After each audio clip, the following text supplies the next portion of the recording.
go right to NBC News correspondent Jacob Soboroff, who is the reporter on this story, and he joins us now with more. Jacob, what can you tell us?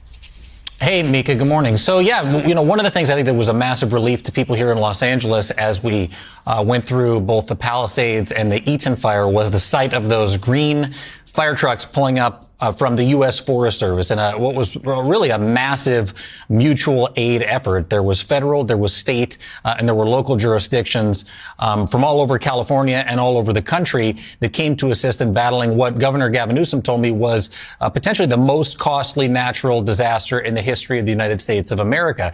There are around 15 to 20,000 federal firefighters that work for the United States government. Most of them are temporary, either career or temporary, but all are seasonal. And so every year there is a massive onboarding process for many of these positions. And because it's the federal government, there are lengthy background checks that are associated with these firefighters coming on in order to work for the federal government.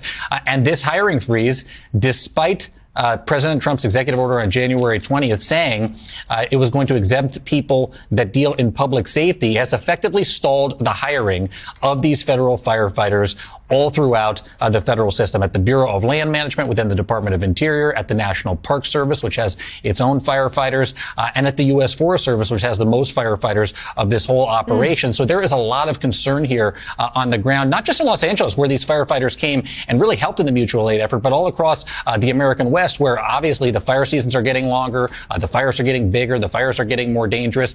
And we talked to, actually a tip came through our friends at the Rachel Maddow Show. We talked to an employee who works in hiring at the Bureau of Land Management, and they said hold all offers related to fire positions was the directive that at least this employee in this division got. The level of stupidity and negligence here, this person told me, is enraging. What if there's nobody to show up? How many people died with garden hoses in their hands? Obviously, speaking of the recent fires. So there's a lot of concern. The governor's office here in California is concerned about this. I talked to them yesterday.